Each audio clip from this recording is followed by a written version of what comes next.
প্ৰবেশ সঙ্গীত ৰাগ হিন্দুৰা এক তাল।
অভিনয় নকৰিব মহাৰাজ।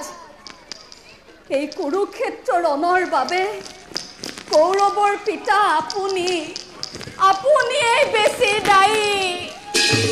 শাস্তি দিয়া ৰাণী, ৰাজেশ্বৰী তুমি, ৰাজমাতা তুমি, শাস্তি দিয়া। শাস্তি এটিকৈ ৯৮টি সন্তানৰ অকাল মৃত্যু দেখিও যাৰ বুকু নকপিল, সেই কাঠচেতীয়া পুৰুষক, সেই কঠোৰ পাষাণক এই অবলা নাৰীয়ে কি শাস্তি দিব মহাৰাজ? পুত্ৰ শোকত জৰ্জৰিত হবলৈ কৈছা গান্ধাৰী? হৈছো, কাহানী বাই হৈছো।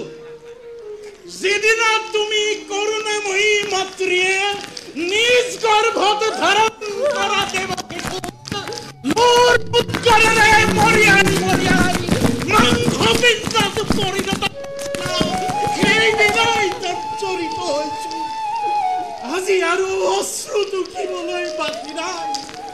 অশ্ৰু নদী পই মই শুকাই গল, বুকুৰ ষ্টেন নিজৰে শুকাই তলি ওলাই পৰিল, তলি ওলাই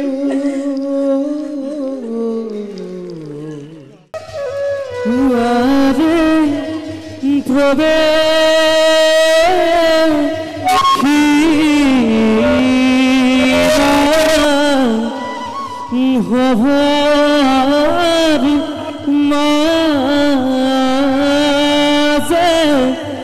পাণ্ডু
গুৱাহাটী প্ৰেছ ক্লাবৰ উদ্যোগত আৰু NEZCCৰ সহযোগত যিখনে ভাওনা অনুষ্ঠিত কৰিছে ভাওনাখনিত মোক শ্ৰীকৃষ্ণৰ ভাৱত অৱতীৰ্ণ হ'বলৈ দিয়া হৈছিল যৎপৰোনাস্তি চেষ্টা কৰা হৈছে আৰু ইতিমধ্যে যিসকলে ভাওনা চাবলৈ আহিছে যিসকলে আমাক আহি লগ ধৰিছে তেওঁলোকে কৈছে খুব ভাল পাইছে তেওঁলোকে সকলোৱে যদি ভাল পায় তেতিয়া আমি কৰা কষ্টখিনি সাৰ্থক হ'ব আৰু আশা কৰোঁ যে পৰৱৰ্তী সময়টো এনে ধৰণৰ মহাপুৰীয়া সংস্কৃতি সম্প্ৰচাৰৰ বাবে তেওঁলোকৰ যি চেষ্টা সেই চেষ্টা অব্যাহত থাকিব সাংবাদিকসকলৰ দ্বাৰা গান্ধাৰী অভিশাপ এই নাটভাগী প্ৰদৰ্শন কৰিছোঁ চেষ্টা কৰিছোঁ গুৰুজনাৰ অন্যতম শিষ্য যি ভাওনাক অকণমান চৰ্চা কৰাৰ গান্ধাৰী চৰিত্ৰত মই অভিনয় কৰিছোঁ মোৰ কিছু সময়ৰ পাছতে আৰম্ভ হ'ব গান্ধাৰী চৰিত্ৰটো যথেষ্ট এটি টান চৰিত্ৰ তাতে মাতৃভাষাৰ ভাওনা সদায় ব্ৰজাৱলী কৰি থকা হয় মাতৃভাষাত প্ৰথমবাৰ কৰিছোঁ ভয় লাগিছে অকণমান কিন্তু তাৰ সমান্তৰালকৈ ভালো লাগিছে যে গুৱাহাটী মহানগৰীত ব্যস্ত হৈ থকা সাংবাদিকসকলে একেলগে মিলি ইমান সুন্দৰ এটি আধ্যাত্মিক পৰিৱেশৰ আমি যে সৃষ্টি কৰিব পাৰিছোঁ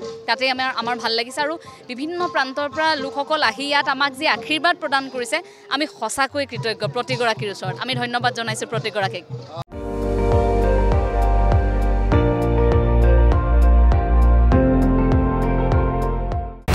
আপুনি চাই আছে ND24 সৰ্বশ্ৰেষ্ঠ নহয় সৰ্বোত্তমৰ দৌৰ